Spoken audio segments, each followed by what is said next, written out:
ang sosyedad at ang literatura. Sa isang madilim na silid, narito ako, isang salamin na nagwawagi sa mga anino. Nakasalalay ang aking kwento sa mga pahina ng nakaraan, hinahanap ang aking boses. Ako, isang nilalang na pinaluhod ng lipunan. Bumubulong sa hangin, nagdadala ng mga tanong, bakit kaya sa likod ng ngiti may lungkot na taglay?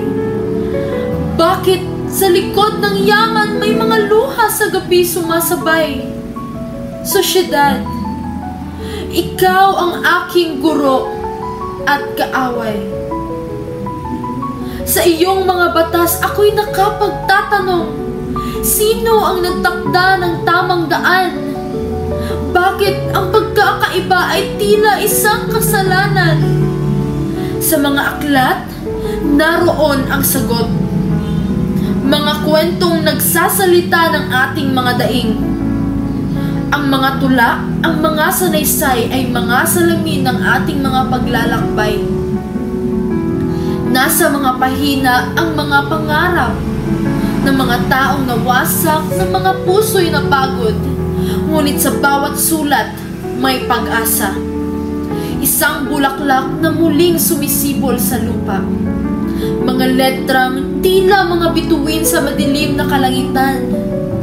Kahit sa kadiliman, nagliliwanag ang katotohanan. Kaya't sa bawat salita, ako'y bumabangon.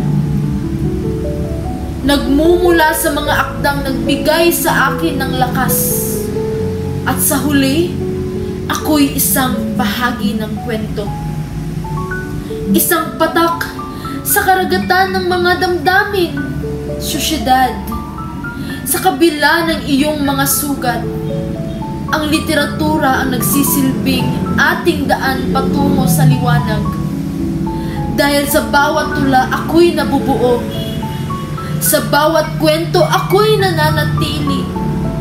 Sa pag-ibig ng salita, natagpuan ko ang aking sarili.